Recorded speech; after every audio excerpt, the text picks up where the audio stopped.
दोपहर तक के घर के कामों से फुर्सत मिलने पर सिलाई मशीन लिए बैठी सुधा बैग की चेन सही करने की कोशिश करते हुए बड़बड़ाए जा रही थी।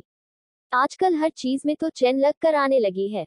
पिलो कवर, रजाई गद्दे के कवर, हैंडबैग, स्कूल बैग, पहनने वाली ड्रेस, यहाँ तक कि सूटकेस में भी चेन ही लगी होती है। कभी कपड़ों की चेन खराब तो कभी बच्चों के स्कूल बैग की। यह सब आम बात है। उफ, ये बैग की चेन तो किसी काम की नहीं रही। ऊपर से यह मशीन भी बार बार धागा तोड़ देती है। पता नहीं वो डब्बू बैग इत्यादि की चेन सही करने वाला कहाँ चला गया। हर महीने आया करता था तो कॉलोनी भर के लोगों के कपड़ों की खराब चेन रिपेयर कर जाता था, वो भी सिर्फ चंद पैसों में। डब्बू एक खराब जिप सही करने वाला, यही कोई 24-25 साल का एक युवक था। बहुत ही मेहनती और मृदुभाषी। चेहरे पे उसके हमेशा पसीने की बूंदें झिलमिलाती रहती, लेकिन साथ ही मुस्कुराहट भी खिली रहती। जब कभी वो कॉलोनी में आता तो गली गली घूमते हुए चैन सही करा लोग की आवाज लगाता। इसी बहाने कॉलोनी की महिलाएं वहां इकट्ठा होकर आपस में बातें किया करती।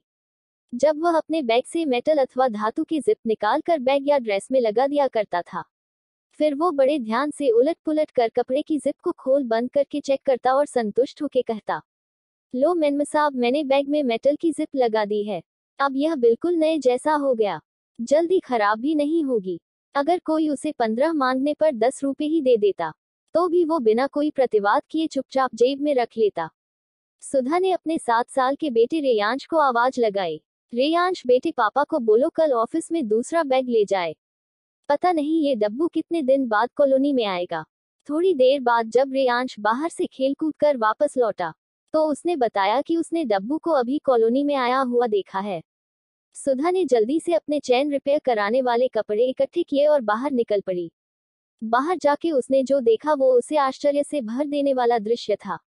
सुधा देखती है कि डब्बू अपने वर्किंग बैग के बजाय एक अपाहिज हुए भिखारी की छोटी सी लकड़ी की गाड़ी को धकेल के ला रहा है और उस पर बैठा हुआ भिखारी हाथ फैलाकर भीख मांग रहा है। उसके आगे भीख का कटोरा रखा हुआ है और लोग उसमें पैसे डाल देते थे। पास आने पर सुधा ने बड़ी उत्सुकता से डब्बू से पूछा, डब्बू ये क्या और तुम्हारा वह काम? डब्बू ने थोड़ा नजदीक आके धीरे से फुसफुसाते हुए स्वर में कहा, मैडम साहब, सारे दिन गली गली घूमकर मेहनत करने के बाद मुझे मुश्किल से 100-125 रुपये मिलते थे और कभी कभी तो इतने भी नहीं बन पाते थे। ये भिखारी अपना ठेला खींचने का ही मुझे 150 दे देता है, इसलिए मैंने अपना पुराना वाला काम बंद कर दिया।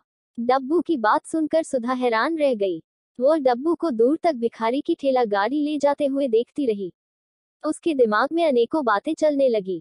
जरा सोचिए कि काम छोटा हुआ है या हमारी सोच।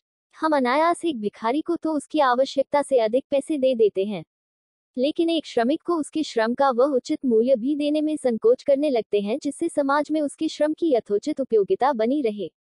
एक अच्छा भला मेहनतकश व्यक्ति जो कल तक किसी सृजनात्मक कार्य से जुड़ा हुआ था और इस समाज को अपना योगदान दे रहा था, आज हमारे ही सामाजिक व्यवस्था द्वारा भ्रष्ट कर दिया गया।